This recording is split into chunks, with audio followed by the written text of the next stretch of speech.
Ani Minugijgat, these are the week's top updates. Regular dog bylaw meetings are now occurring every Monday night at 7 p.m. in the Nukmuk. In attendance for this second session were Animal Control Officer Stanford Owl, Carol Ishkokagan, Patty Ann Owl, Melissa Bobb, Richard Larson, Robert Porter, and Valentina Jones. This second meeting established the following goals and agenda.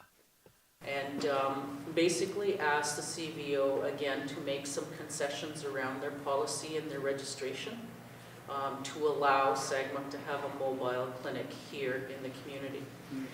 One of the things, like going back to last week, Jan said spay and neuter is not the answer. And I heard her loud and clear. I mean, I kind of had hoped, let's just spay and neuter all of the animals, but no, that isn't the answer, but it's certainly necessary. It's a big part of it. But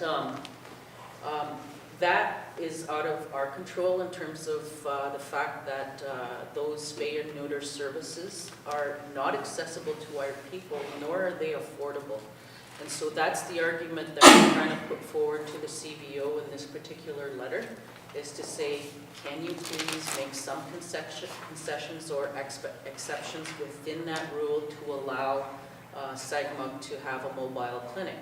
So the answer is either we pack up all of these animals and we drive them down to London for a cheap spay and neuter clinic there that just opened, or to Barrie, wherever it may be, or we bring that clinic service here into the community and we set it up so that there's a mass volume going through within a day or two. And from what I understand, the vet is willing to come and do that. Margaret. Yeah, there we go. So this is a vet that has been coming to Sagamok over the last 3 years, and she's recently opened up a high-volume spay and neuter clinic in London. And so she's very much, aware of Sagamok, and she has a relationship. And so, she would be prepared to serve the pets of the community, either on site here or taking them there, depending upon the needs of the community. So going back to this stakeholder chart, if we were to go door to door, registering the pets, doing this survey, that's part of the questions that we do need to ask is your dog spayed or neutered, and do you plan on having your dog spayed or neutered? So that we could at least start to identify how many pets we have, and what is going to be the most feasible for us to at least assist in the interim with that. So that's the CVO update. There is a letter going in. It will be given to the chief to sign on behalf of the community. Okay. It doesn't get signed by any else but himself. So we're just waiting on that particular draft letter to come through. And it will be given to the chief to put on letterhead, and cross our fingers and hope that the CVO Community, and that way we can take care of our dogs. Because when people get dogs, they have to realize that you're looking at 12 years. When your kid grows up, say about maybe 10 or 11, you can walk down, leave them. Not saying leave them for days at a time, but with a dog, they're always going to be dependent on you right till the day they die. You're going to be dependent on their owners. So, continuing on through in terms of academic communities, that's certainly something to think about with regard to the social study approach. What's mine? Okay. Legislators, again, that's the chief and council. So we have abilities that it becomes a community issue. So what do we do? And I know that was one of the ideas is, maybe people need to, before getting a dog, maybe they need to get approval or permission to get a dog. Maybe that's too much. But at a minimum, people need to register their dogs, right? Appropriate for our people, and we want to teach our people, then we should be going right back to the roots of, let's take a look at the community development process. let's implement some of the activities that are on there. Although we know we're gathering baseline data for animal control, we can include, this could evolve to even more of a community investment, I guess. If we're investing in our people, let's do it right. Well, in this whole process of it, so. Yeah. This engagement? That we work together to become a wave that's fairly uniform. Okay, two last things. 2 dogs, and people fed them scraps, you know, and they would generally, you know, stay in the homestead. Not saying that they didn't roam, but as the population grew and the households multiplied, so did our dog issue. I mean, I think it was manageable back in the day when there were probably only maybe 300 Indians living around here. But there's like 300 homes now. 300 homes now, you're right, yeah. 700, well, I mean, it's 7 people Yeah, at a norm. Yeah.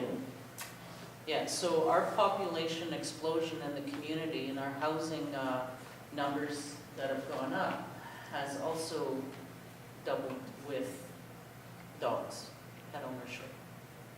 And there's 2 different, you know, ways to look at it. Traditionally, you just had a dog and you fed it scraps and it always lived outside the house. Low maintenance, nothing. Now you see, you know, individuals getting dogs and, you know, keeping them. Instead of having kids, they have dogs. Yeah, so I mean, it's changing in our community in terms of the attitude towards pets. You know, there are those that put clothes on their dogs now. You know, sweaters and whatnot. That would have been unheard of, you know, like, I'll ask Diana, what would you have thought about putting clothes on little doggies back in the day? No. Or what are your thoughts if somebody did put clothes on a dog back in the day? Right, like they were. Yeah, they probably did. What's wrong with you? Putting a sweater on a dog. Yeah. But see how it's changed from then to now. That isn't, you know, it is acceptable. I mean, people do take exceptional care of their pets, and they'll do things like that. Grooming is certainly one of the things, you know. At least that would be part of my vision in terms of a good home for a dog, to have the ability to stay in the house, to be groomed on a regular basis. Once again, the community members are reminded to have their pets registered and can do so by contacting Stanford Owl at 705-865-2512. Turning things over to sports, here is Monia Sinaway. The Biidaaban Classic celebrated its 25th year of competitive youth hockey. The annual tournament hosted teams from Blind River, Massey, Espanola, Wikwemicon, and Chagin. The tournament organizer, Becky Toulouse, was accompanied by Sagamok councillor Lawrence Selman during the opening remarks. Today, and on behalf of the council, we'd like to welcome everybody here today on the 25th anniversary of the Biidaaban Classic. We're going to see some good hockey here today by our kids. And to me, this is still a learning process. Even though we're not sitting in school, we're still going to learn the process of good sportsmanship, fair play, and we'll have a winner here today, but to me, you are all winners just by participating. So on behalf of Chief Council, welcome and have a good time. Okay, I just want to bring attention to the banner that is unveiled in the middle of the ice. This will hang at the Multi-Ed Center in Sagamok. This is the first time it's ever been rolled out. So we're going to have this in our community and have it at all our sporting events from now on. So thanks boys for holding that up first, Hunter and Jackson. We also have our resident mascot, Megazette, and he joins us at all our school events and community events as well. So again, I'd like to welcome everybody to our 25th annual, and I hope everybody has a lot of fun. Just a reminder, there's food for sale, there's a tuck toss after this tight exhibition game, and there are t-shirt draws all day long, so get your name in there. You might win a free t-shirt. I'd like to just extend a thank you to all of the parents and staff and community members who helped make this happen. Without our volunteers, it would be, of course, as we all know, we need those volunteers. So, Jimmy Rich for all the help. And have a good tournament, guys. Spectators were treated to a day of talented youth hockey and sportsmanship.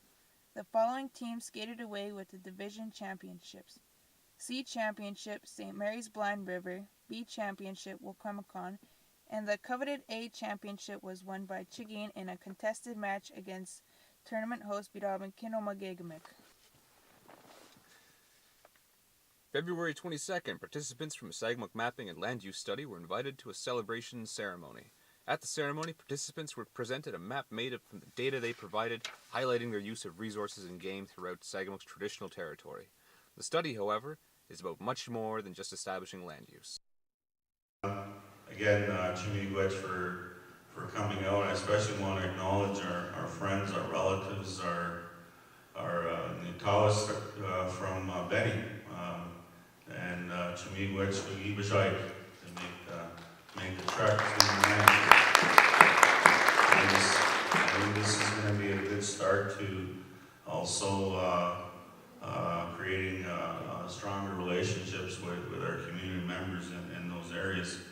And of course, Bisco, we have folks from Bisco right here, Don and Travis.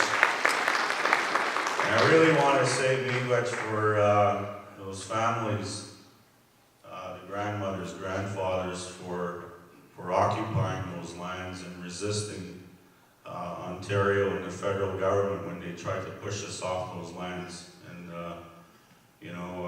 it is you that has sustained that for us. And I really want to acknowledge that and say Chimigwech to you. It's benefited all of us. And this is what this work is about, the use and occupancy study. It's about maintaining our connection to the land. It's about protecting our lands.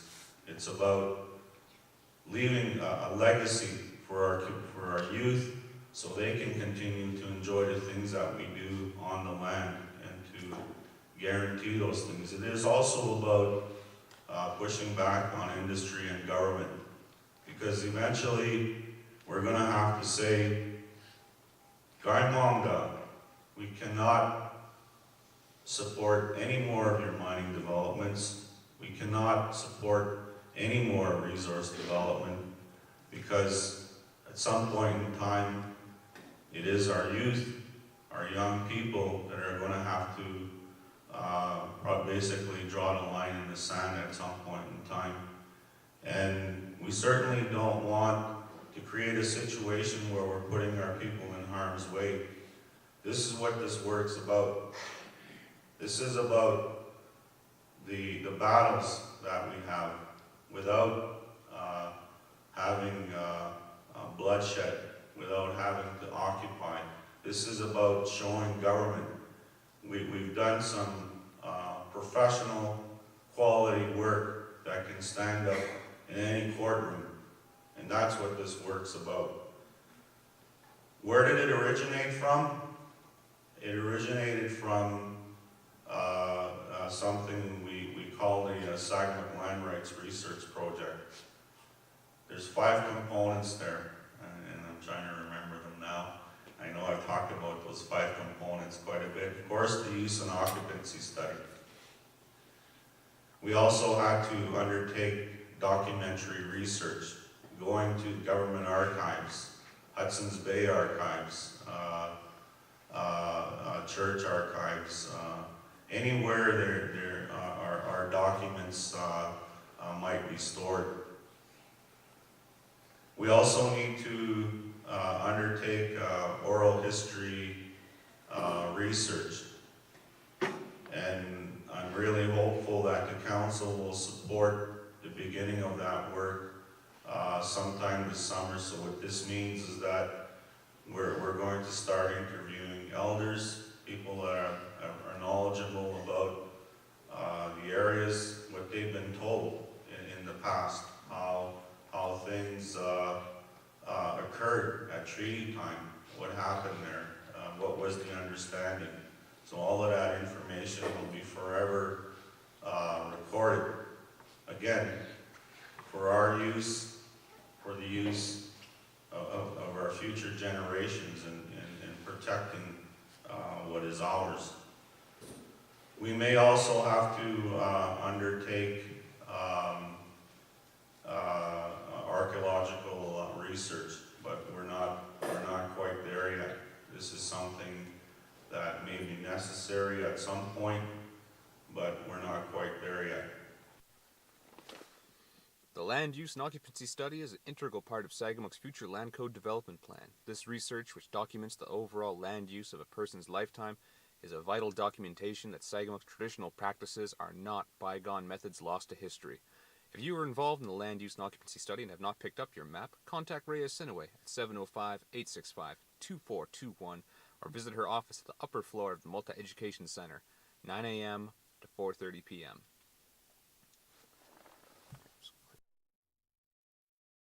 The Community Justice Program Department is hosting monthly Men's and Women's Circle. Contact the Community Justice Program at 705-865-2171, extension 249 for more details.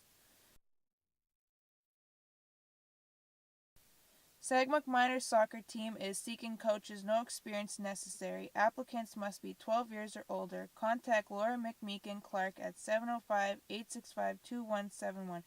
Facebook or email at physicalwellnessworker@sagamok.ca.